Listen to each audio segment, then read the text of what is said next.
last year, had to be about healing. I had to go within. If I didn't go within, I was going to get stuck. I was going to keep smoking weed. I was still going to go partying, having these massive sessions, taking loads of drugs, doing anything to run away from it. Instead of actually going in and looking at what the problem is and trying to face myself and trying to actually heal whatever the block is from actually being who I was. Welcome to From Rock Bottom, the podcast where we explore real stories of struggle, survival, and strength. Each weekly episode features honest conversations with people who faced mental health battles, addiction, trauma, and life's darkest moments, and found a way to rise again. A quick content warning: some of the topics we discuss may be distressing or triggering. We talk openly about mental health, addiction, and other sensitive issues. Please listen with care, and if you need to, take a break or reach out for support. You're not alone, and this space is here to remind you of that.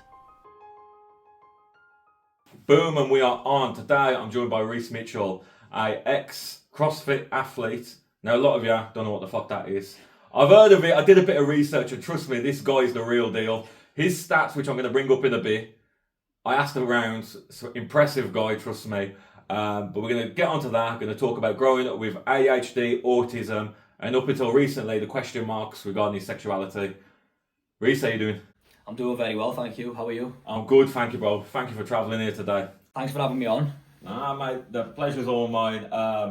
Before we get into it, talk about CrossFit, because I've just seen bits of it online. It's a load of men running around topless, carrying weights and doing lunges and fucking shit like that. But I know a few guys who do it, and I googled your name. I got all the stats off the CrossFit website, and I sent it my guy. I says, is this guy any good or what? Tell me about him. It's just numbers to me.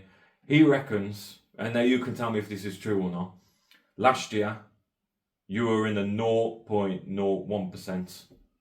Yeah, so I finished last year in 135th in the world. So I'll tell you a little bit about what CrossFit is. Yeah. So we've got two sides of this coin. You've got your heads and you've got your tails. You've got tails, which is the sport, and you've got heads, which is the concept.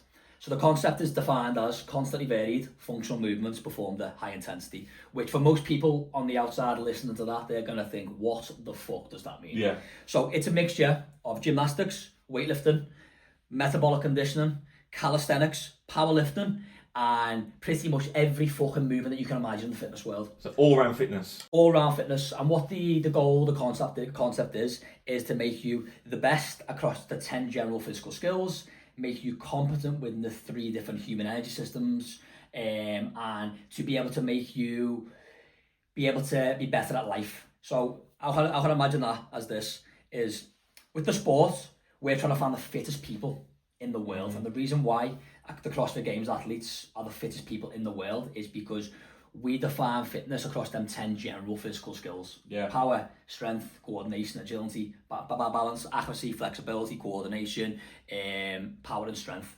And people will used to argue about this, they don't argue anymore. People say, what about Mo Farah? What about Usain Bolt?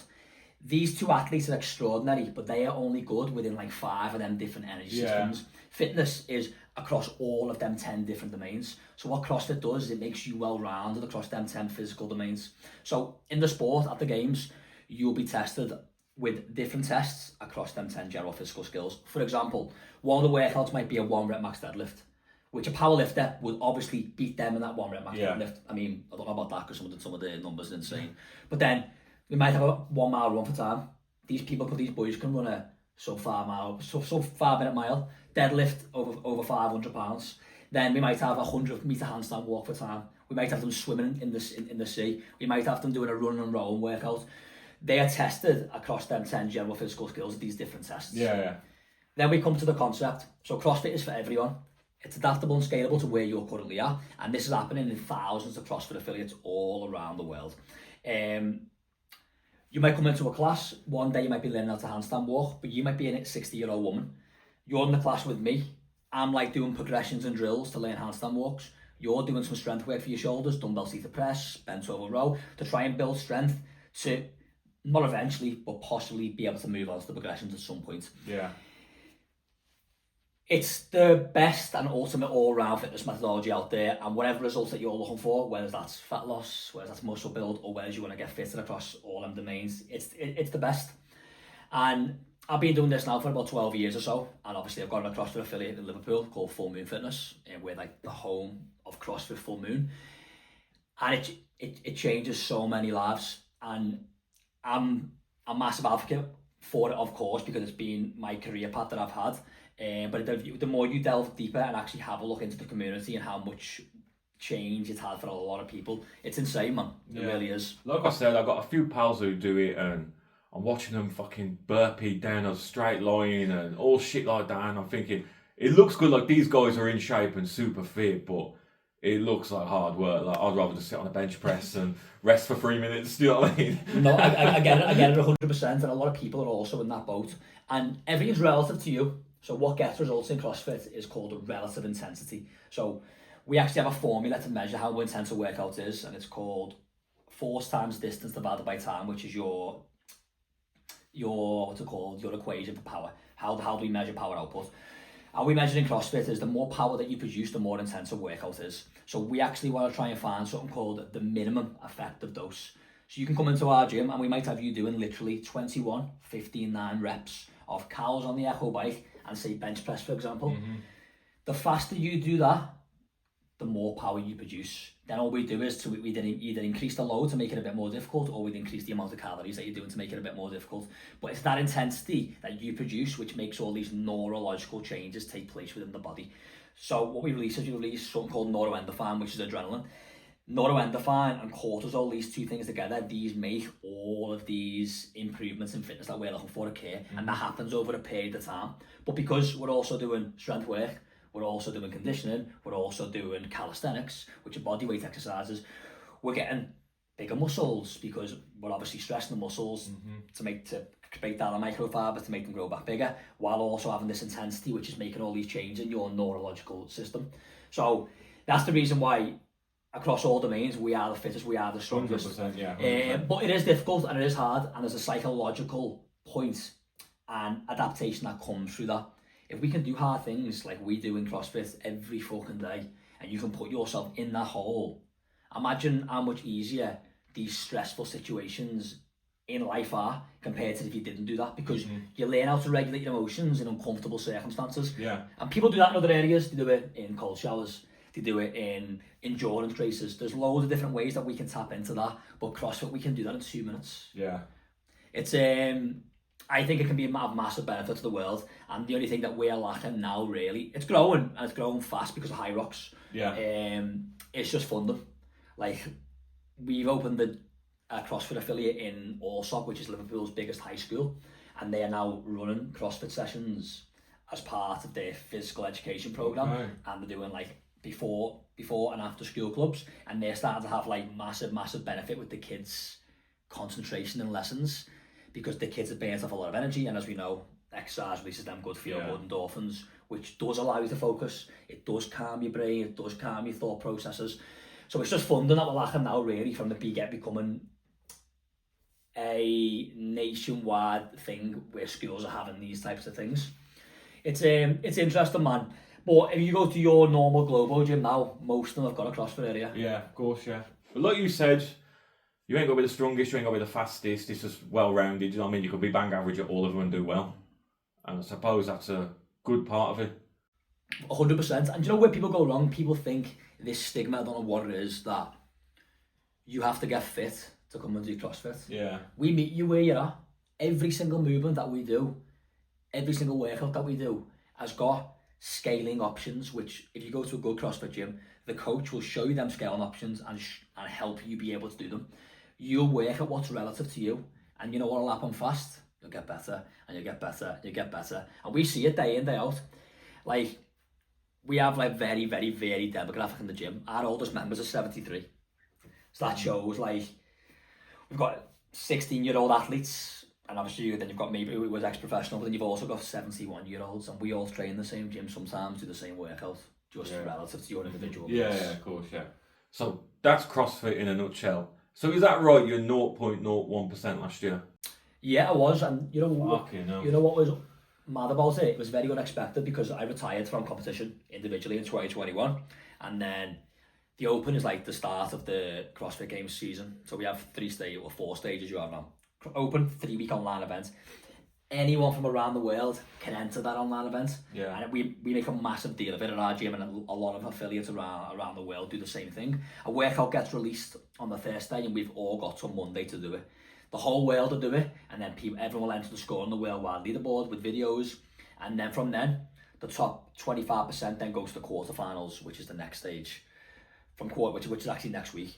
The quarterfinals is a 4-day online event, and then from there, the top 30 from each region will go and compete at what we call the regionals, which are in-person events, which are all around the world. I think our European one is a French throwdown in Paris, and then the top 5 from each one of them regions will then go to the CrossFit Games to fight for the title of Fittest on Earth, which is in the US. But yeah, so I made a comeback last year, just for fun, to join in with the event that we run at the gym, and to obviously show my members that I still practice what I preach, even though I'm not like competing professionally anymore, and surprised myself and ended up finishing really, really high in the world. And then that did open quite a few doors for me again in terms of some sponsorships, and in terms of like being asked to be on Team UK last year for the BF3 and the IF3 season, which is what I would like to speak about, to be honest, because I believe that is probably going to be the backbone and the foundation of how this sport grows. Mm-hmm. So you placed in 135th. Out of how many people in total, like in that first round and everyone's doing it in line, how many people take part? I think last year, it's about 325,000. Okay. So it's a massive amount of people that entered the Open for sure. And that's seriously impressive for you to come and play. So thank you very much. Yeah. That's what I just wanted, before, obviously I started it different today, usually I go straight to childhood, but I wanted to put it out there how fucking incredible that achievement is. Like, it deserves the recognition. Thank you very much. And I think for me, like, obviously I went to as a junior, I went to the CrossFit Games twice. I went in 2017 and finished 3rd in the podium, where I was the first ever UK male to be on the podium of the Games, which made me the 3rd like fittest teenager in the world. And that was the start of this journey that I'm on now. That was the foundation, the path that I'm on. And then I went again in 2019 and finished 4th. And like I was like the next prospect coming out of the UK. When I've done like obviously previous podcasts I've spoke about this, like that was my downfall, was probably the pressure, and obviously the fact they had the injury. So all of my journey started with going to the Games, with being a professional athlete, with doing CrossFit and finding CrossFit. So regardless of what I do competitively now for the rest of my life, I will always train CrossFit, and I'll always be in debt to not so much the brand, but all just the concept and the community for what it's done for me in my life. Yeah, of course. So CrossFit in a nutshell. Let's take it all the way back to your childhood. Go from there.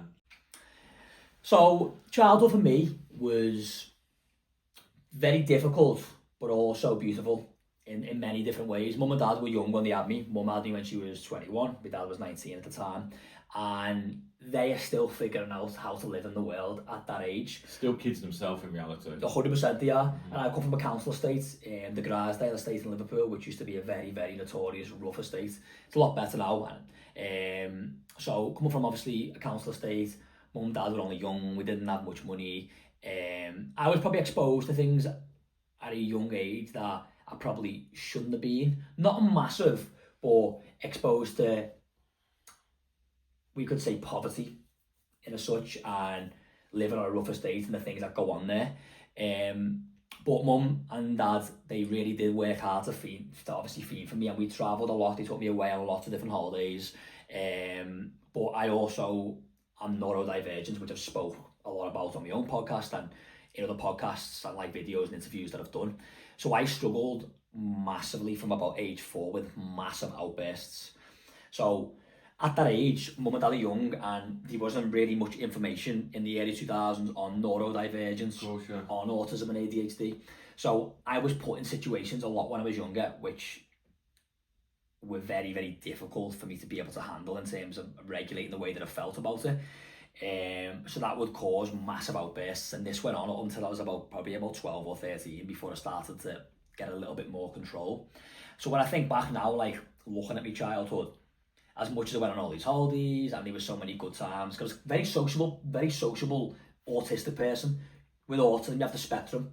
I'm like high sensory high functioning autism on this side. So I had lots of friends, but I also fell out with them friends and then moved on to someone different. Yeah. So it was that battle. And when you have both ASD and ADHD, imagine you've got two brains.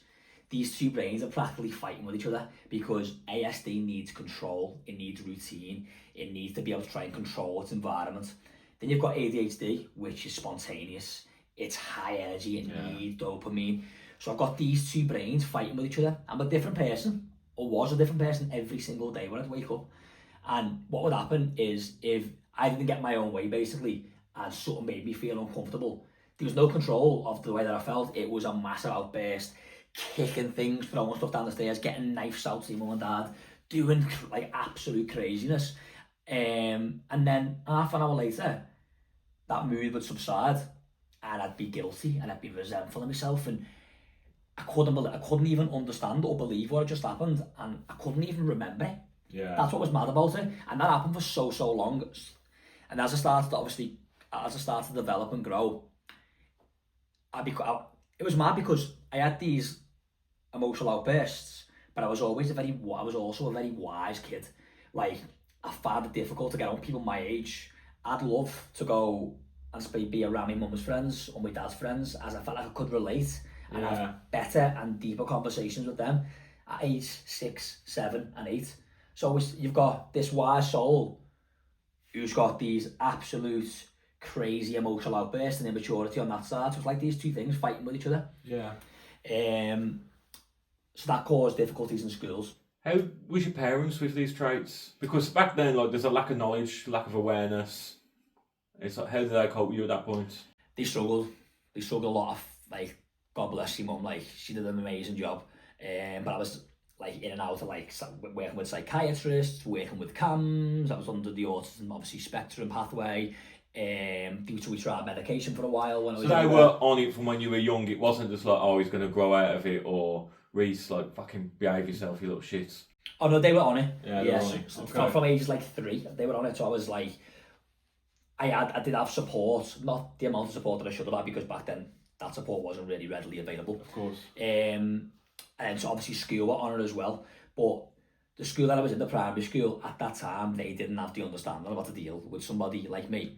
Mm-hmm. So I ended up getting expelled in year 5. And then from there I went to somewhere called the Primary Education Centre, which was like a unit, you could call it. For naughty kids. For naughty kids, yeah.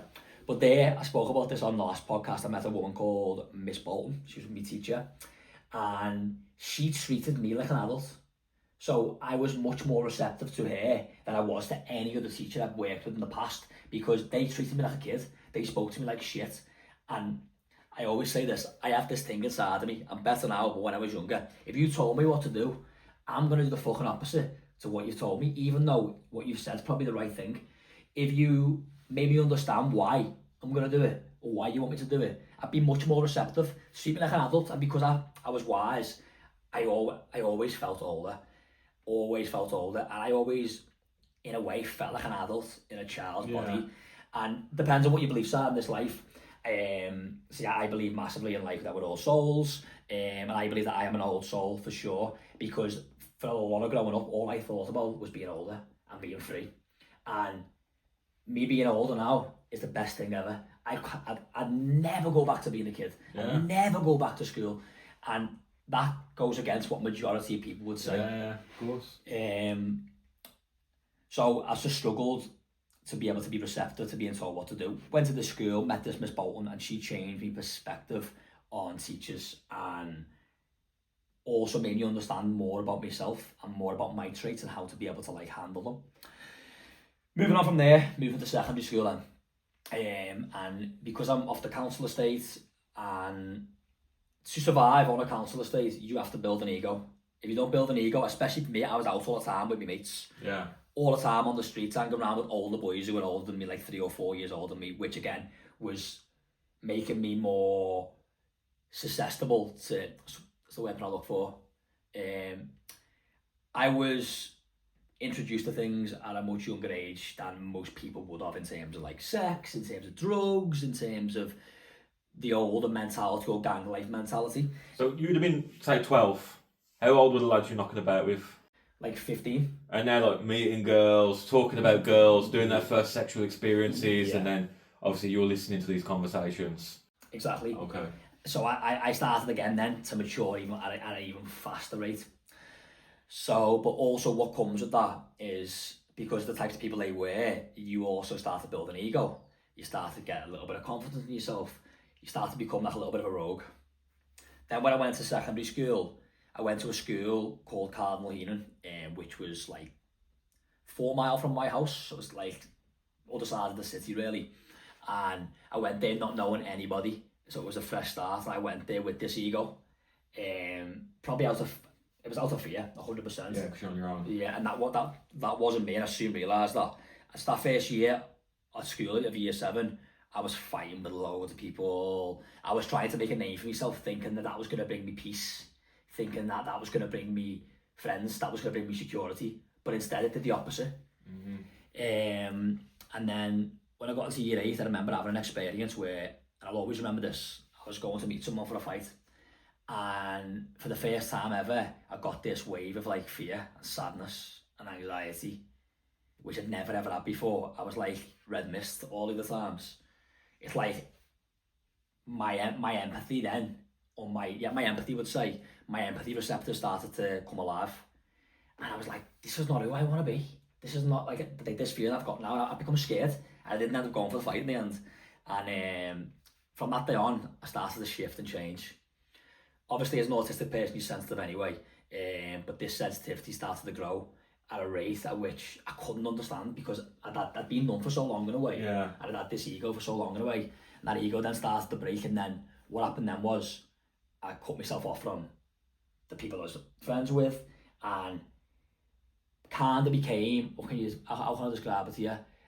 Lived in the shadows a little bit for like a year or so. And then I found CrossFit, which shifted and changed my life massively. Yeah. With the ADHD and stuff, because my eldest daughter, she's only 7. She's got ADHD. Fucking ball ache to get through the system nowadays. Like, she's struggling with her emotions. She can't express herself. When she does express herself, it's just outbursts of anger. We go to the GP and they're like, yeah, we're referring to CAMS, but there's a 2-year waiting list. You're going through that whole fucking song and dance.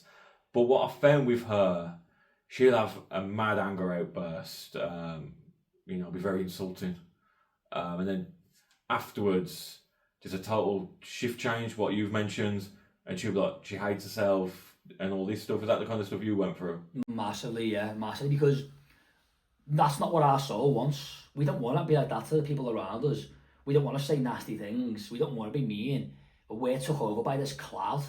And that feeling, that of rage was so bad and so strong inside of me. That emotion was so strong, it literally took over me. Especially at that age. And you become that emotion until the wave is drifted off. And you come back to your senses. And you cannot believe the way that you just acted. Yeah. But it does get better. It gets better with awareness. And you have to work on yourself. And what I've realised is this. I didn't realise until obviously I started CrossFit. The mind's a muscle. It's actually 3 pounds of muscle of the human mind.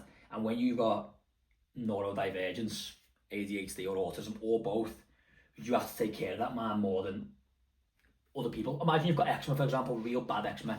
You've got to protect your skin more than other people, haven't you? Yeah, of course. It's the same with us neurodivergent people. We have to protect our minds, and we have to keep our minds in check, and we have to balance them, and we have to do things. I have to do things every single day to make sure that I keep myself in check, because it's scary, but you always feel like you are literally one step away from drifting. And drifting means that you step back into that emotional self and you can be took over by your own mind. So in her case, with support and obviously awareness, it will get better, it will improve. It's just difficult at that age because they haven't got consciousness. Yeah. So they're actually not really aware. They just become whatever emotion that they are. Yeah. It's hard, it really is. How would you, what advice would you give to a parent who's got a child? So, because obviously you've been that child with ADHD. What advice would you give to somebody? Be understanding and compassionate. Try not to get angry, but be assertive, and also still remember that you have to teach that kid how to live in the world. So discipline is still important, and that's the hard part. And I can't imagine what it's like to be a parent and your kid's acting in this way towards you, you're feeling all kinds of emotions because of the things that they're saying. But don't react, because when you react, it makes it worse. It makes it way worse. And I would just say, more than anything else, is understand that it's actually not them. But there's a fine line between that, because sometimes we also take the piss, and sometimes you are just being a little shit. So with emotional reaction, not so much, but with like normal day to day, yeah, sometimes we are just being a little shit. So it's that fine line. It's hard, isn't it? Like, because like with my daughter, I can see she's struggling and she has these mad outbursts of anger and she can't control herself. I'll just go upstairs, go calm yourself down for 10 minutes and I'll come up to you when you're ready. And that always works for me. But for her mom, like, it's World War III in that house. It was the same with my mum. Yeah, but it's like, you feel bad for disciplining them. Of course. Because like, she can't help it, it's out of her control. But then again, you don't want to be taken for a fucker. Of course you don't, and some of it's not out of her control. But the emotional outbursts, when that starts, definitely is. It's hard, it really is, and I just think we just need to raise more awareness on it in the world. And people always say this, well, why is it that neurodivergence is so much more prevalent now? Why are more people being diagnosed? Because there's more awareness around it. More understanding, yeah. Whereas imagine looking back to 80s, 90s, early 2000s, the amount of people that will have struggled massively in school and social situations with friends, with family, who were treated as naughty people. Yeah. When really they were just people who were struggling to cope with their own internal world. So that's the reason why there's more people who are diagnosed now, because there's more awareness around it. And again, it just comes back to compassion and empathy and understanding for other people. Like, I have this conversation all the time, and one thing that I am is I have no judgment on what other people do. I don't have to agree with what other people do, but I have no judgment on it, because there's no blueprints to how to live in this life. And you don't realise, unless you have mental health problems or you have actually had issues where you are in real dark places, of how much people are actually struggling, and how sometimes people just need someone to smile at them or give them a hug or just be understanding of the way that they think, even though you might not agree with the way that they think. And I think that's the reason why I believe that there's a lot more autistic people in the world now, is because the world needs more sensitivity. And for there to be a paradigm shift, we have to have sensitivity. Yeah. We have to have people who are a bit more emotional, because if we're more emotional, when we have good emotions, we are giving off so much better energy and so much stronger energy. It's that's an interesting concept. Yeah, it's hard. Like you said, there's more understanding nowadays. Like back in the 70s and 80s, people with bipolar, schizophrenia and stuff like that were locked up. Like, you lot are fucking nuts. And that's why for me, like in the early 2000s, when I was having mental health problems, I was fucking 16 going to the doctor saying depressed. He's like, you're 16, you've got nothing to be depressed about, son. But here's some antidepressants, fuck off. And then you just kind of left to it. But then, obviously, as times have changed, there's now more awareness, but less funding for help. For sure. So I mean, it's like, I now fully understand you are bipolar, you need counselling, you need round-the-clock care. I'm going to put you on the waiting list for the next 2 years. How's that help me? Do you know what I mean? That just sums up again the state of our healthcare system and the state of our country as a whole in that sense. So in your case then, how do you deal with your condition now? I'm medicated. Okay. Yeah. Does it help? Not all the time. I'm constantly just trying to stay one step ahead. Sometimes it catches up with me. Sometimes I wake up on top of myself for no reason. Sorry to hear. But it's a battle. I can imagine it is. But it's a battle you got to win. I got to win it for the kids, and so. Of course, you've also got awareness around it now as well. Yeah. Which sometimes, obviously, doesn't help when you're down, but what it does do, it gives you a reason why you're feeling the way that you do for no reason. Yeah. It's for me, it's just very, very, very, very sad that there's so much suffering in this world from our own minds, and there's just no knowledge on it in school. Zero. There's absolutely zero knowledge on mental health, on these conditions that we can all become susceptible to, and also how to deal with people around us who are struggling. The schooling system is a different conversation. Like I spoke about that on a podcast last week. Like, there needs to be a shift of some sort if we are going to make a world of better humans. Reece, mental health is not important in schools, but algebra is. I know. You tell me, man. Like, what the fuck? It's crazy, isn't it? You know what I mean? I've suffered with mental health my entire life. So I'm 32. not once have I ever dealt with fucking algebra. Exactly. You know what I mean? Or Pythagoras' theorem. Like, Yeah. unless you're going to be a builder, likely the chance is going to be slim, isn't it? Exactly. So back to you. You're a teenager. You get into CrossFit. Oh, like, I suppose with the autism, from what I know about that, that's going to get you super zoned in. Yeah. But with the ADHD, you're going to get zoned in for about 5 minutes and give up. Yeah. So how do you concentrate and being one of the fucking greatest at CrossFit with all this going on in your head? Well, so at that time, I needed something to hold on to. I didn't realise this until I've obviously got older. And CrossFit gave me an anchor for a couple of different reasons. I found obsession, which I become very obsessed, and that could be part of my autism. I found obsession with progress. And I could see, I've never in my life seen progress in any other area, like in terms of schoolwork or anything like that, but with CrossFit, I could see visible results. I could see that my workout times were getting better, my strength numbers were improving, my body was looking better. So I became obsessed with that. And then when I found out about the CrossFit Games and like being titled of Fittest on Earth, I became so obsessed with that goal of going to the games, of winning the games, that nothing else in my life mattered. All that mattered was that goal. So I would make sure that everything else that I did was relentless to make sure that I could hit that goal. And at times it was difficult because of the ADHD brain, but because when you train CrossFit high intensities, you're releasing so many feel-good hormones all the time. So that feel-good hormones and the release of dopamine and serotonin allowed my ADHD brain to be a little bit calmer, because ADHD is dopamine suppression. Yeah. But I'm releasing dopamine 3 or 4 times a day. So I might get 2 hours of a dopamine high, which therefore meant that I could focus. Yeah. Does that make sense? Yeah. I'd say that's how I balanced it, but I became unhealthy with it as well. So I worked with a mindset coach and a mental performance coach, who's my psychologist really for 7 years of competing. She changed my life and she made me become very aware. But I was that unhealthy with it that my thought process was this. Bear in mind, I've trained for 6 days in the week. I'm fucked. It's Sunday. Be for a walk in the morning, and my room, there's some clothes on the floor over there. If I don't pick them clothes up now, I'm not going to go to the games. If I don't go and wash my face now, I'm not going to go to the games. That's how unhealthy my thought processes came. Yeah. And that then that then can build towards burnout. Burnout's not a good place to be. I've been there a lot in my life. And that's not physically, that's mentally, isn't it? Yeah, 100% it is. It's a cortisol imbalance. Yeah. It's where you have basically created that much of a level of stress inside of your brain that you can't cope anymore. And then everything's attached to get out of bed in the morning, it's attached, you can't sleep. You're having random sweats. But I would say I dealt with it because CrossFit gave me the routine, it gave me the focus, which got zoning on, and the release of hormones, the exercise, helped me ADHD. Yeah.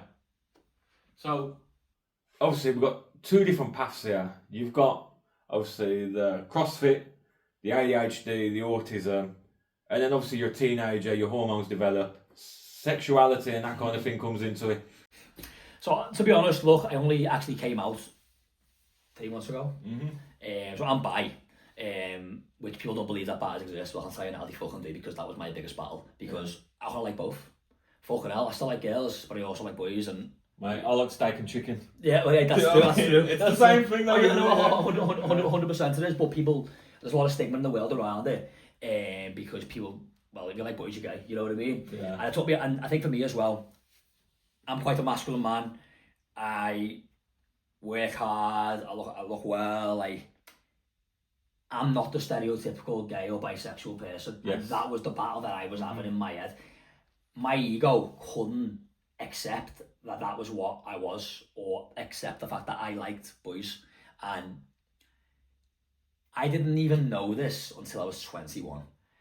When I was younger, when I think back, there was obviously some signs in terms of maybe attraction to some of my friends, but at that time, I just thought that was normal as part of friendship, because you love someone and you spend time with someone. What kind, I can look at men and go, he's a good looking fella.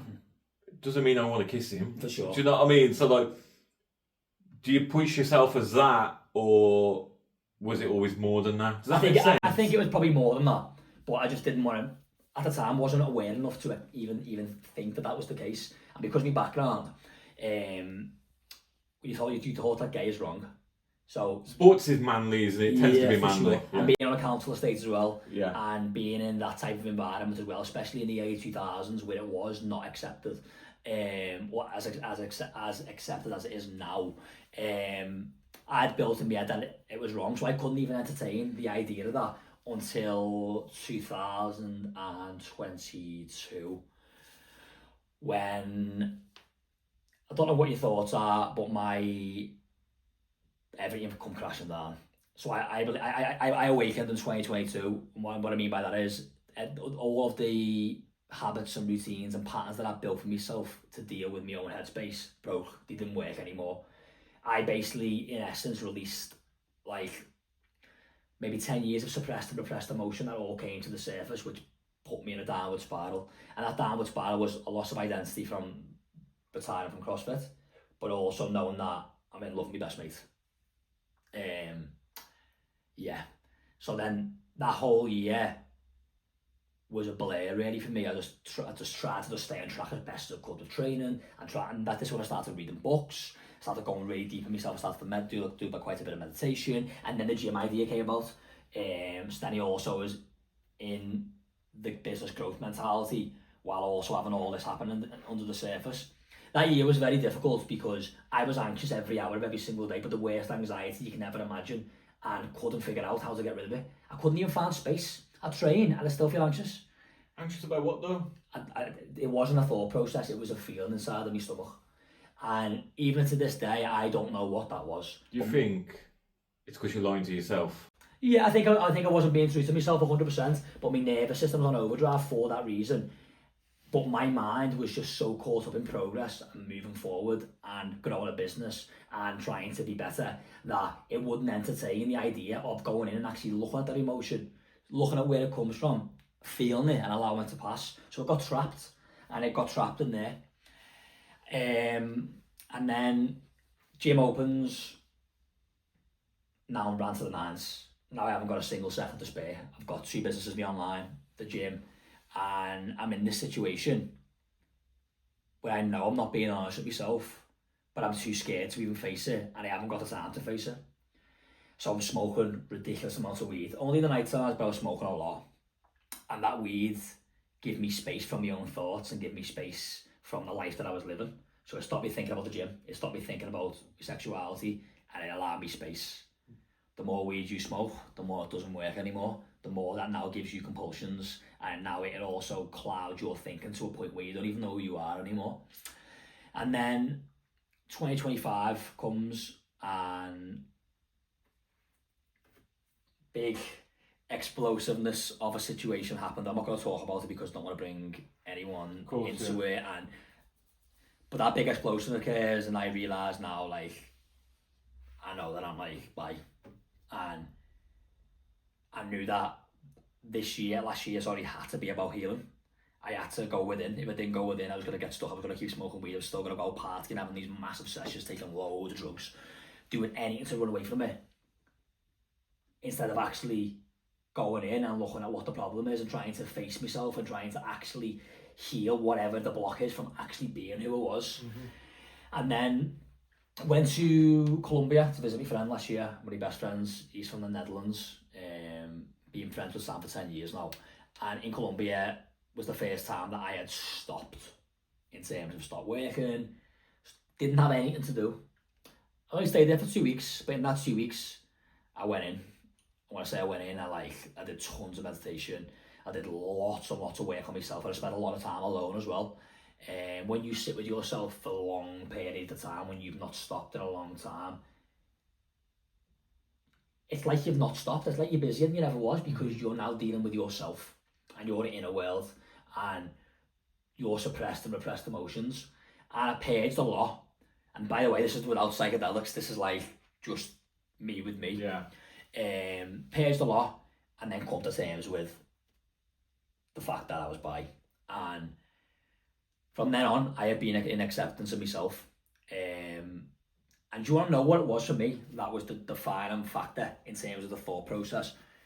I knew that I had so much love to give. So much love to give. And I knew that I was not going to find love until I came to terms with who I was. Because I weren't being me. you're not in a receptive energy. You're not going to receive love Yeah. because you can't love your fucking self. Yeah. You can't be yourself. And then after 4 months of like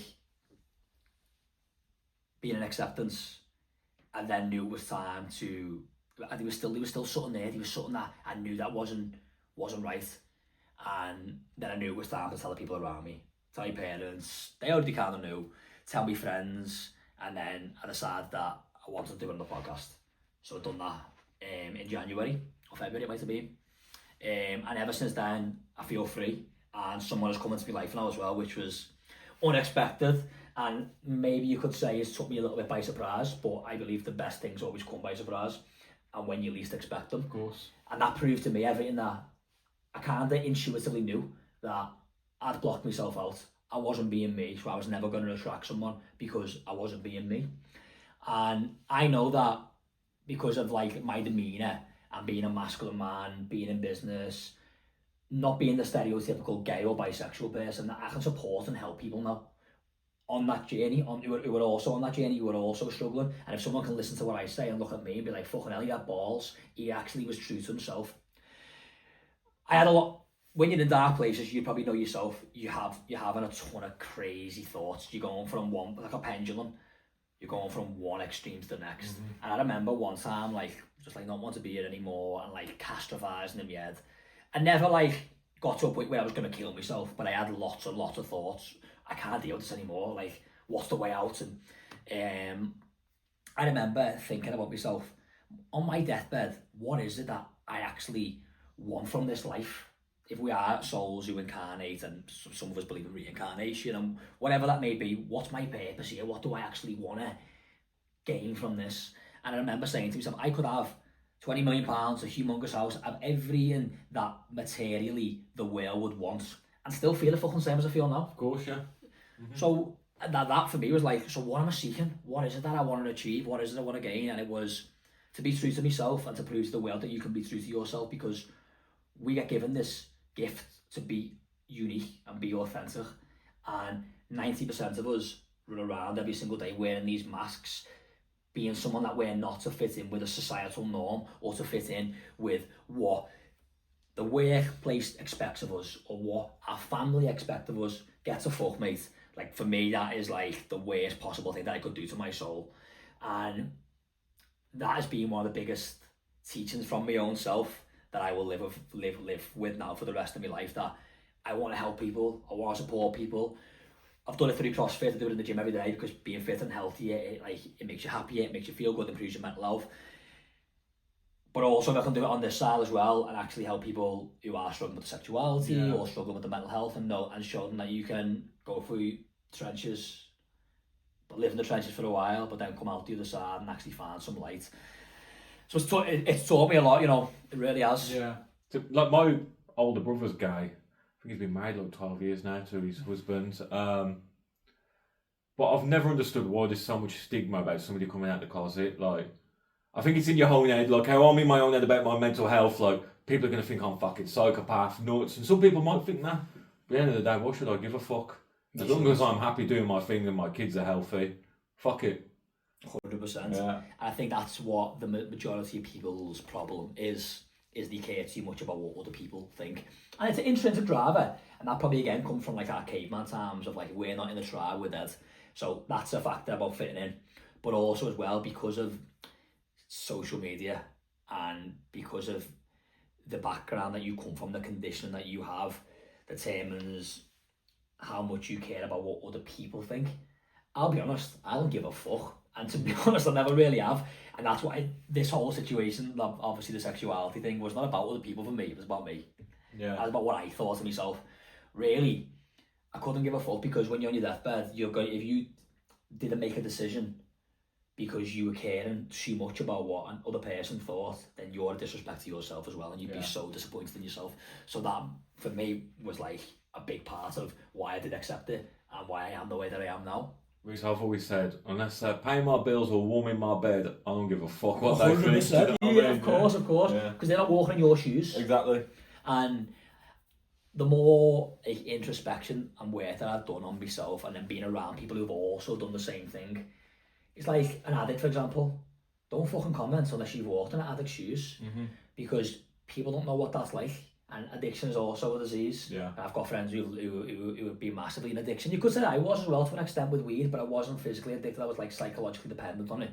And unless you've walked in that addict's shoes and actually know what the thought processes are actually like, don't comment. Yeah. And this comes down to compassion and understanding. And we have got better as a society. We have got way better than we was 20 years ago in terms of acceptance.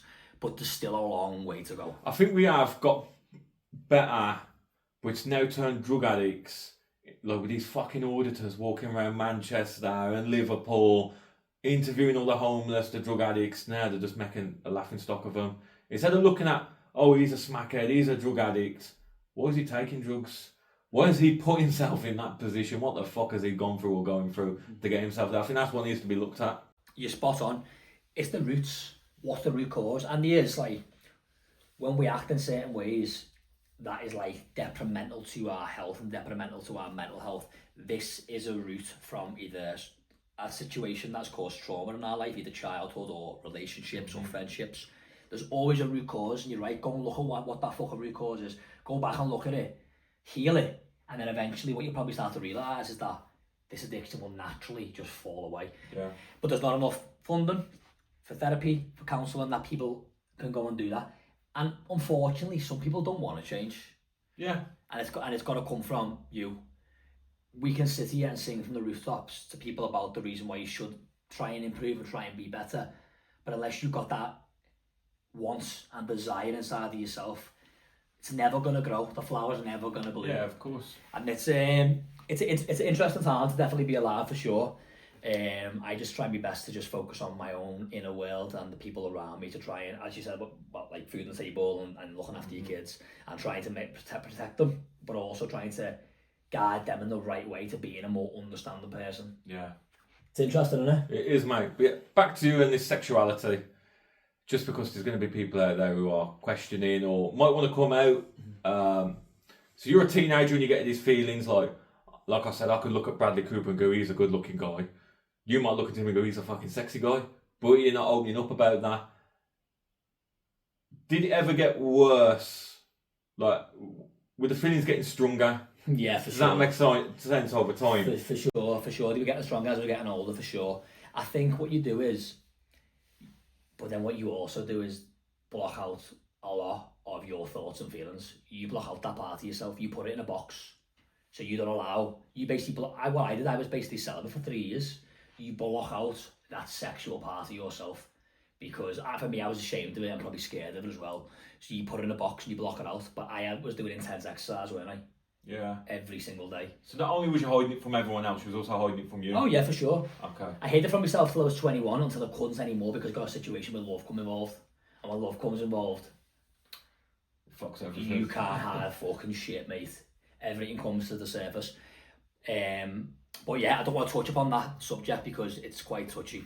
Of course, yeah. For sure. And obviously in terms of the feelings and that, yeah, but that situation with me, I'm not going to touch upon. But the feelings, yeah, they get stronger. And what will start to happen then is you can't hide from it, because you walk around and now you're starting to have more attractions to males, and it's starting to get bigger and bigger and bigger and bigger and bigger and bigger and bigger. And then it's forced upon you in a way where how can you not face it? Because it's there, it's living in you. With you being bisexual, could you not just settle with a woman and then just forget it ever happens? That's a very, very good point. Yeah, I could do that, but I would never know if I liked that more, because I've never explored it. Yeah. And I think for me, that was the most important thing, was I wanted to go and explore it. I suppose if you were with a woman, you'd still be thinking, oh, I still could be gay, yeah. Well, exactly. And then I think what you do then is, if you've not explored it, you could possibly go about things in the wrong way. Yeah. Where things could happen, and you got put in situations where you went about and explored it. And like being bi as well, like I think you can maybe sometimes be 80% girl, 20% man. You can also be 80% man, 20% girl. So there's not really like an actual ratio to how much you like either, and what you actually enjoy more. And I think I'm at a point now in my life where I'm still exploring what that is, because I've not explored it. So I would say to anyone who was in the same position that I was in, was go within and go deeper and deeper and deeper and deeper, and look at your childhood, look at situations where you didn't feel accepted, look at situations where you didn't accept yourself, look at situations where your family didn't accept you or said things that go against who you are. Go back and give that little boy or that little girl the love that him or her needs. And over time, what you'll start to realise is that them barriers and boundaries inside of yourself that you've created for yourself will fall away, and they'll fall away fast. Yeah, mate, like, if you're gay, bisexual, whatever you want to be, as long as you're happy, 100%. Doing your own thing, staying in your own lane, fuck it, you know what I mean, you ain't hurting nobody, are you? So, no, of course, you know, 100%, man. Do your thing, man. But, to the CrossFit, so, at 17 you placed third? Yeah, 2017. How do you live with that? Like, that's a huge achievement. The pressure. For sure. I think for me, all it did was it made me more hungry because I wanted it more. And I was in an environment that, to be honest, was tough, but it was amazing and exactly what I needed at that time, because I was in a gym called Peak, a lot of masculine males, and they are all ex-boxers. They taught me mental resilience and mental fortitude, and I wasn't allowed to build an ego because it would get knocked out of you right away, which was the best thing that ever could have happened. Because you at 15, you're CrossFit Games athlete, you've got a medal, you're now getting interest of sponsors, you kind of know what your path is now, you don't really have to focus as much in school because you know where you want to go. And you're the third best in the world, like, exactly. You're the big dog. 100%. You could walk with a swagger if you wanted to, but I never did that because I had the right people around me. And all it did was make me more hungry. And I just loved CrossFit. I loved the training. I loved the methodology. I loved coaching. I wanted to help people. I loved that in the gym, I could be myself and everyone else could be themselves. We'd be laughing, we'd be joking. Honestly, even to this day, it's still the same now. It's like an adult playground, CrossFit gyms. Yeah. It's unbelievable. And that meant more to me than actually being the third fittest on earth. Yeah. So because you was in a gym with a lot of ex-boxers, and I've been around boxing gyms like for fucking God knows how many years, like, there's no egos in there. You ain't allowed it. There's always somebody harder, there's always somebody better, and you'll get knocked the fuck out. 100%. And that was the same kind of mentality in that gym. I was there in that gym for 5 years, and then I stepped away from that gym in 2019 as I had a coaching opportunity elsewhere, and I didn't want to leave because I always felt I was loyal and will always still be loyal to them, but I knew that inside of myself that I knew change had to be made for growth to occur. And I wanted to live my life, and always will do, with no regrets. Take that opportunity. Like, I moved to Dubai when I was 18, just turned 18, and then moved to Dubai, coaching over there, and that went P-tongue. But like what I'm saying now, there's no regrets. I went and done it. I went and tried it, even though it was scary, even though leaving the gym was scary, and not knowing if I fit in elsewhere or if it would work, or I'd make people upset by me leaving. I didn't want to have any regrets, and I can safely say I have not had any regrets, and I have took every opportunity that I've had in my very short 24 years on this earth. Yeah, mate, you hit the nail on the head. You need change for growth, like 100%. Yeah, it's nice sometimes you get comfortable with familiarity, and you're like, yeah, I'm nice here, but then you're just cruising. Yeah, and then in the end you plateau. Yeah, you plateau. So that was like amazing. Yeah, it was. But being the third best in the world, that's like a heavy burden, because now you've got a target. Everyone's going to be gunning for third place. You need to better yourself. How do you get through that? I had a mental performance coach who I worked with, called Emma Hacker. I spoke about her quite a lot, but she did help me massively because she allowed me to not focus on outcome and focus on performance. And we describe it like this, and this is what I do with a lot of my athletes that I work with now online or in the gym. You've got a bank account. You've got 3 variables in your life. You've got variable 1, your training, variable 2, your eating, and variable 3, your rest and recovery. You've got our 3 heads. Every single day that I'm training or I'm not training, I am depositing into my bank account with these 3 different variables. The more recovery that I do, the more better food that I eat, the more training that I do, the more structured I am, the more consistent I am. When I get to comp day, my bank account's full to the fucking brim. I'm going on a shopping spree, mate. I'm going to Hugo Boss, I'm going to Balenciaga, I'm fucking having it off, do you know what I mean? But if I've got no dough, because I've not done any of these things, then I'm not going to perform. So what I focused on every day was the performance of these three variables, which meant that I wasn't thinking about the outcome or thinking about the pressure or worrying about what such and such is doing or what happens if I fail or what happens if this goes P-tongue. And them thoughts are always in your head, but having her alongside me allowed me to be able to channel them in the right way. And I feel like that analogy works really, really well with most of my athletes now, because we can only focus on the controllables. If you look at like the work of like Seneca, you look at the work of Marcus Aurelius, a lot of stuff that they used to speak about, all these ancient Socrates, was about this. Control only what you can control. Don't focus on the uncontrollables. There's a prayer from the Seneca prayer, I can't remember what it is, if I remember right, but it's about like, you pray to the universe or to God or whatever it is that you want to call it, and then you ask for guidance on the things that you can't control and support and help on the things that you can control. And really in life, that's all that we can do every single day. I can worry about what my next door neighbour's doing, or I can sit here and worry about how can I have a good day today, how can I do the training that I need to do, how can I put that post on Instagram, make it look a bit better, make it get more reaches so that this can grow. And that's what I come down to, was just controlling what I could control. It's the same for boxing. Like, you're training for a fight, you've got your training camp, you can't control what your opponent's doing, you don't know what they're doing. He could be training every day, might not be training at all hours. To say, imagine he's training to 110% and you just got a better that. 100%. And that was the most important thing for me. But then when I got to 2019, one thing that I didn't have in my life was balance. Champions don't have balance, but they have to have some sort of balance to survive. I'm 99.9% here in the gym. My 1% was in bed or at home. Where's friendships? What do you call it? The 5 glass, for the 5, you've got like 5 glasses. You've got 5 bottles and 1 glass. And if you drop that glass, it shatters, and that's friends and family, for example. And I didn't put time and effort into my friends and family. I didn't surround myself with anyone apart from the people in the gym. I wasn't being a teenager. I was 17 years old. For 5 years of my life, I've been in the gym. So what I did in 2019 was I reached back out to my friends and I started to do things away from the gym.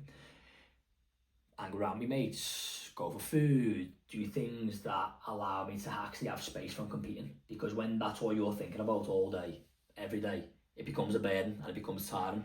Even if you are controlling them controllables, that's all you're thinking about. You haven't got any space. So I had more balance, and that did help me. I actually enjoyed the 2019 games more. Finished 4th that year. It was only top 10 who went, so the margins for error were much slimmer. Ended up finishing last in one of the workouts after having the most consistent games ever in terms of performances, but that last place meant that I wasn't very consistent right across the board. So that ended up putting me in 4th, which is a bit gutting and devastating, to be honest. And that then sent me on a bit of a downward spiral afterwards. But because I was around my friends, they were all exploring with drugs, they were all being normal teenagers, being around girls. So when I had that downfall because of my performance, I then started exploring with these things too. And when you start exploring with these things, when you are also ADHD and you love dopamine and you've been doing CrossFit where you're getting fucking high amounts of dopamine, well, that could become a recipe for disaster. Lucky enough, it never has done. And don't get me wrong, I still like to have a party and sometimes still dabble with drugs. Like, I'm transparent and open about it because that's who I am. And I don't think hard enough from people. People are going to judge on it, and that's fine. Let them judge. Because I've got anchors that are so strong. I never would turn to addiction or go out every single weekend. It was in moderation in terms of the time frame that I would do it. But that could have easily, at that time, become a problem. And it nearly did. But because I had the anchor of CrossFit, I have this thing inside of me where I just know that there's much... I can have impact, and I want to have impact as I get older. And if I'm not in my highest frequency, then I'm not going to be able to have that impact because my energy doesn't then move the mountains that I can move if I am in that consistent frequency across the board. Are you not worried with the occasional drug use, obviously with the ADHD especially? But I think all drug users at one point, especially I was like it, I'm in control. I can stop whenever I want. You're not worried you're going to get like that, but in reality, you're not in control. I think that I am at a point in my life now where it will filter out. And it already is filtering out because it's become less frequent. And my coping mechanisms to my stress are much different. Like I stopped weed last year. Just stopped one day after 3 years smoking every single day. I knew it was time to stop. And that showed me how much better life is sober. Yeah. And how much more productive and how much harder you can work. So having that experience has allowed me to be able to also implement that with other things. Yeah. I just think you've got a really good mindset.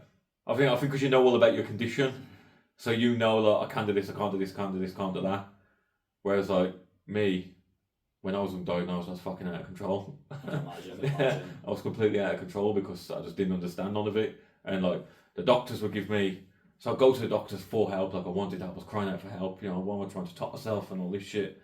Doctors would just go, here's some antidepressants, try these. Antidepressants make, because I'm bipolar, I'm on antipsychotics. Antidepressants make my condition worse. But I didn't know I was bipolar, they didn't know that. So they was giving me stuff what was making me worse. And they were also trying to mask the symptom, not look at the root cause of where it actually comes from. Of course, yeah, they're just saying you're too young, fuck off. I've said this story a load of times, and I'll say it again. I used to be an avid reader for newspapers. If I didn't read the newspaper that day, I would hit the roof, yeah? Or say I had a busy day, I'd read like yesterday's newspaper today. I'd always catch up, I'd read old news, I just had to read like that trigger in my mind, like if I didn't read it, I was a piece of shit. Just like you, not fucking, if you don't wash your face, you don't go to the games. Like if I didn't read this paper, I'm a piece of shit. So I'd have to do it to force myself through it. So I get very cranky if I didn't read. And it got to the point, I had a stack of newspapers like that. Stop fucking reading. Obviously I'm depressed. Went to the doctors, I was like, I'm very passionate about reading. It's my little weird thing about, and I'm not doing it, like I'm clearly not functioning here. I'm not right. Give me some medication.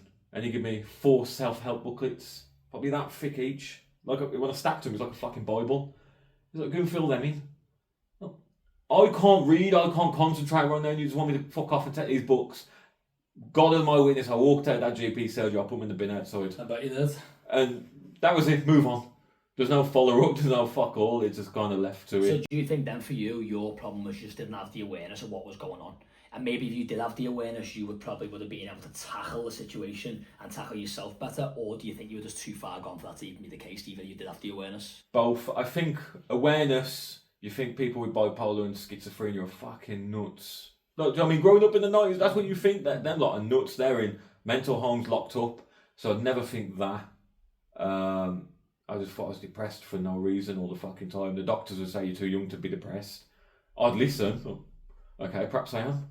Like, do you know what I mean? And then like that then goes into drugs, alcohol, and because of my personality, I'm always the most extreme. Yeah. I will snort the most, I will drink the most, I will smoke the most. Just party. Yeah, I can imagine. Yeah. I can imagine. Hardcore. Yeah. But again, that's probably because you fill the void. Yeah. So when you fill the void, you feel that you want to ride the high as long as you possibly can, do more and do more and do more and do more. So looking forward, in terms of you, obviously moving forward for you, do you think you'll be on the medication now for the rest of your life? I argue with myself every now and then.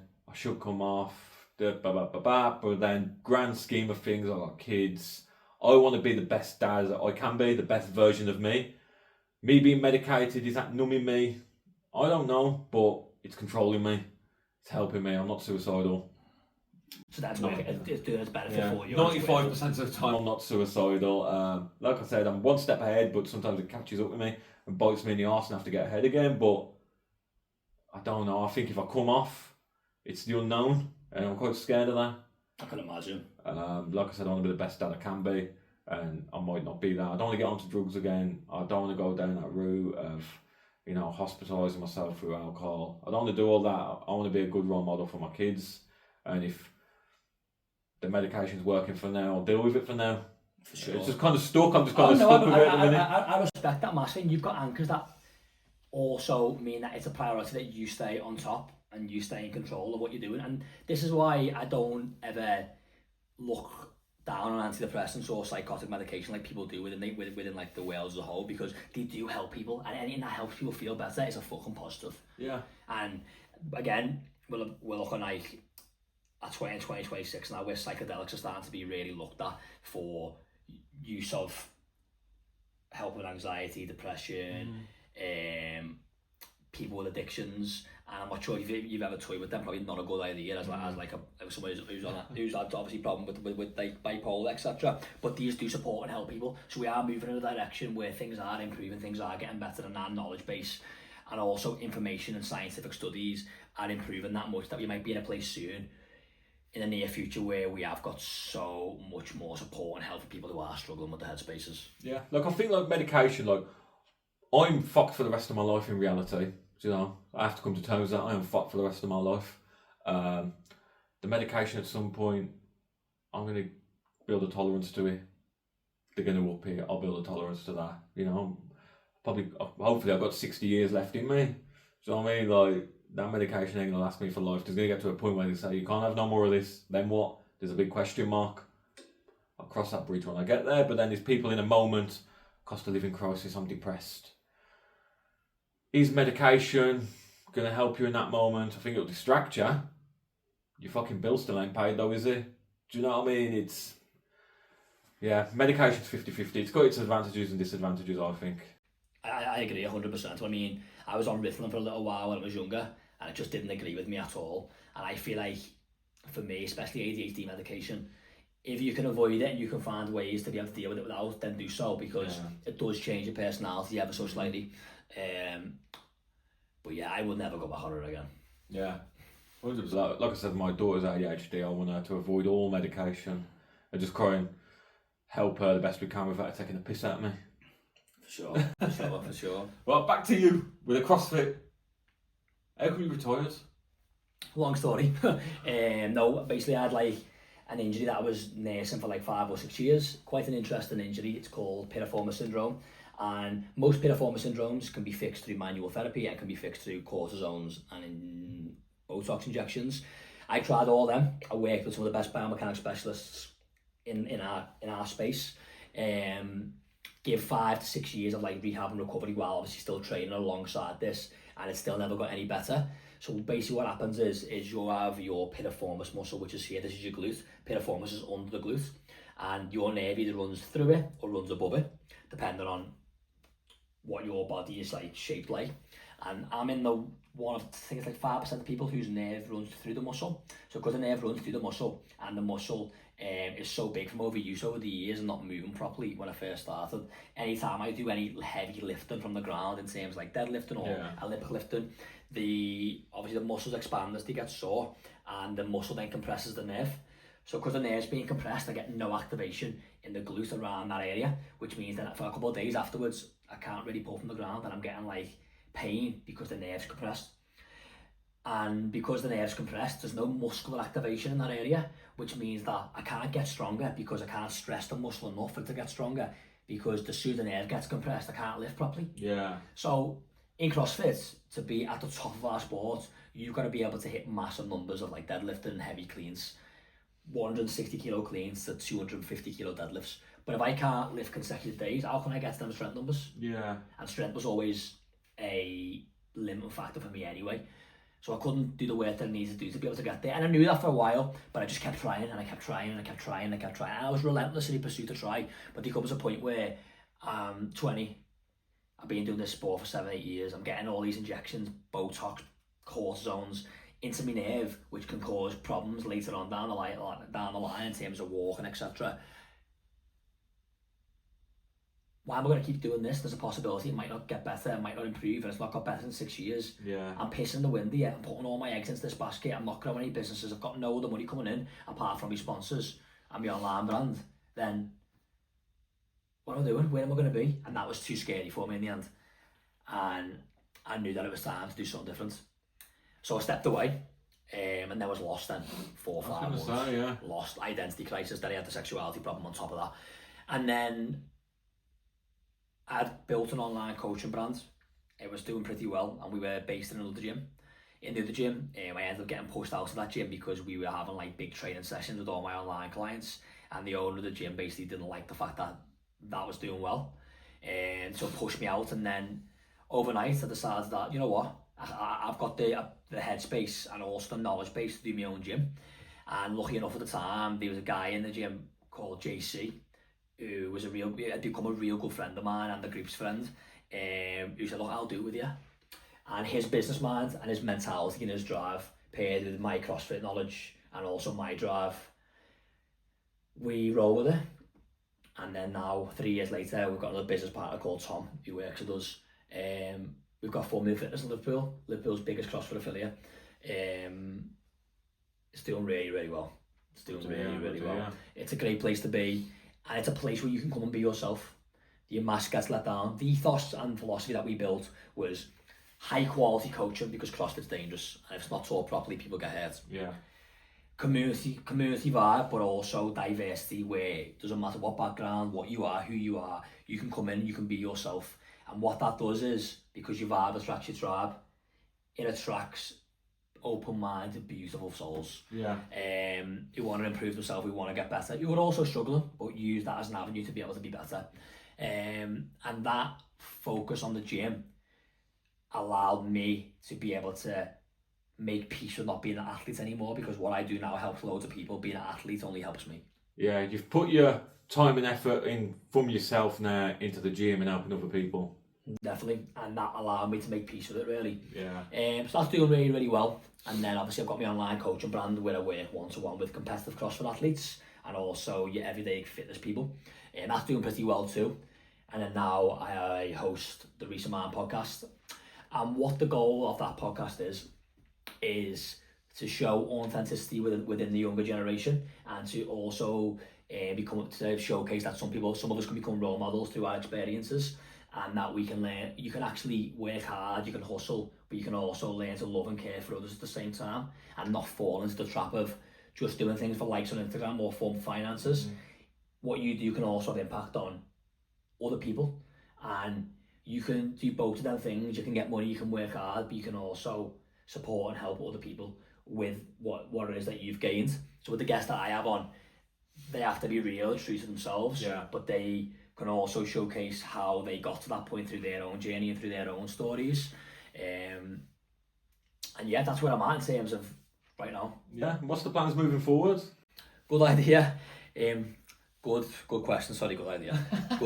good question. I would say for me moving forward now is I want to see growth in terms of the podcast, and I've got a goal of what I want to achieve within the next 2 years. And I think consistency with that's going to be important. With the gym, that's just going to be a stable base in the background, which is going to keep running, will keep naturally growing anyway. And eventually we would like to open a second facility, probably overseas, because it's very difficult to open in the UK as a gym. That's another conversation. And I want to go and explore and travel and understand myself a little bit more. And I've been so locked in for so long. I've built a foundation and base now with the online business and the podcast and also the gym for me to be able to go and live a little freer and go and find me. That's what I want to do. I'm only 24 and I've worked hard, and I'm going to continue to work hard, but I also want to have fun. I want to go on adventure, and that's what my plan is for the next year or so. And I believe that we always end up exactly where we are meant to be.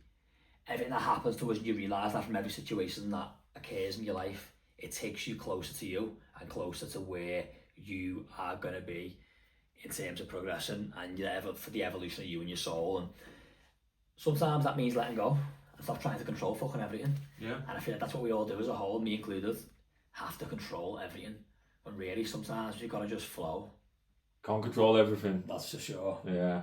So, men's mental health. Obviously, you had your struggles. Did you try and get help at the time? No, I thought I could fight it on myself. I did get help in the end. Yeah. I think ego, maybe. I don't need therapy. I don't need support. I can do this myself. It'll pass. Any advice I can give to anyone is a problem talked about or a problem shared is a problem halved. And that helped me so much. As soon as I talked about it and released it out of my body, I felt like I'd probably decreased 50% of the emotion that I was feeling. And people can give you different perspectives on things. Yeah. Them different perspectives can allow you to look at things from different angles and might make you feel a little bit more comfortable about whatever it is that you're feeling. But again, it's the stigma in it that men shouldn't talk, men should hustle and blank it out, and men should work hard, men shouldn't feel emotions. No, the fucking world needs people to feel emotions. Yeah. For you to have a better relationship with your wife, for you to have a better relationship with your kids, you have to be you. You have to be sensitive, you have to be vulnerable, you have to be open, you have to allow yourself to feel whatever it is that you're feeling, even if you don't think that you're feeling it. And that's where we've gone wrong. It's getting better, it's still got a lot of work to do. But speaking, it just helps so much. It really does. I completely agree. The biggest killer in men in the UK under 50 is ourselves. That's insane numbers. Yeah, and like that's so scary. Like, I ain't gonna get hit by a car, I ain't gonna get fucking disease, I ain't gonna get shot, stabbed. The biggest threat to me is me. I think that's just a sad thing. Like, that's statistics out there, that's facts, but the government are doing fuck all about that. I'm not surprised though. Our government don't do fuck all anyway, and that's the problem as a whole. I've come to terms with it. I'm not one of them people who goes and screams and shouts from the rooftops about how we need to change this and how we need to change that. All I do is change myself. Yeah. If I change myself, if you change yourself, if everyone changed their self and became better humans, more compassionate, more understanding, well, guess what? The government probably changed their self as well. But what can we do individually to make sure that eventually there is more support, there is a bigger impact? And that's what I'm in my own head trying to toy with ideas of what that we can do. And maybe, like, obviously as a gym, there's stuff that we can do, like we can run mental health classes. There's lots of stuff in Liverpool, I'm not sure if it's the same here, where people are doing like walk and talks or sobriety walks. Yeah. There is things taking place within the community, and there is support there. If you want it, you have to go and look for it, but you have to think outside the box. That's the issue. I said this so much, yeah. You can do stuff in your gym. There's men's walking and talking. There's Andy's Man's Club. All volunteer led by the likes of you. It's not your fucking job to do that. The government, we pay taxes, the government should be putting stuff into the healthcare to help us. Do you know what I mean? Not people doing it at the wrong time because there's nothing else. I couldn't agree more, and I think a lot of it comes down to the people who are in government now, the older generation. The younger generation that are coming through are much more aware of these types of things. They're much more open, they're much more compassionate. I see that. I've got a little brother and a little sister, so I've been around their friends and I know how they speak and how they think. They will be a paradigm shift as the younger generation start to move forward into politics. I think it will get better, it will improve. Unfortunately, I believe it's the waiting game. Yeah. And I'm obviously, what's the word you could say, I'm like hopeful of that being the case. Yeah. And I try and look at the positive side of everything and try not to think too much about the negative, even though you have to sometimes. If you think too much about the negative, then you get caught up on that and it might never get better. But for me, I am hopeful from what I've seen and from speaking to people of my generation that it will get better. Yeah. Like, I love everything the community does for mental health and addictions. Like, these people give up their time a couple of times a week, maybe, just trying to help others and to inspire others. Like, hats off to people in the community doing that, because that's some commitment. And that brings fulfillment though. Yeah. And that's a beautiful thing. If you have gained experiences that could help other people, don't be scared to share them. Like, I never thought a year ago that I would share my experience about my sexuality, and I'm so glad that I have, and I hope that I can help and support people. And if it does, then I've done a good thing, and I can look at myself in the mirror and be proud of what I've done. And likewise for you, for doing the podcast, sharing your experiences about obviously your conditions and how it's caused issues in your life, but how you've also been able to get over that and try and find balance. The world needs more people like that. People sharing the stories, people being open, people being honest. And eventually it will get better, eventually it will improve, and we've got to just remain hopeful and keep doing what we can do as individuals, and one day hopefully it will. Yeah. And obviously don't want to be fucking negative Nelly. But like, one day it will get better. But how many men are gonna fucking die For sure. in that time? Do you know what I mean? Like, there's more awareness now about ADHD, mental health conditions, but now there's even less funding. So now I fully understand what you're going through, but you got to wait a year for some help. Don't. Might not survive 24 hours. It's insane. Yeah. It is. It really is. Right, mate, last question. what I'd like to finish on. You sat here today, all your lived experiences, everything you've gone through, all your knowledge, and go back to a little 12-year-old you. What would you say to yourself?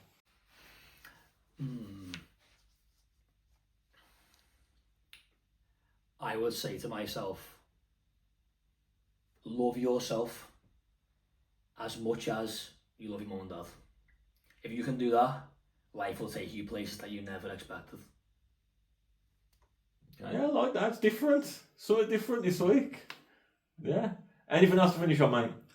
No, all good. So I say a massive thank you for having me on. I hope some people can gain some awareness in themselves on how to conquer their own battles and demons they're facing. And you're a massive force of good for the world. And good luck. Thank you very much. Reece, I appreciate you travelling, coming on, sharing your story. It's honestly a big honour to have you on. Thank you very much. Cheers, mate. Thank you. Cheers, bro. Thank you, mate. Thank you for listening to From Rock Bottom. If this episode spoke to you, please subscribe, like and share.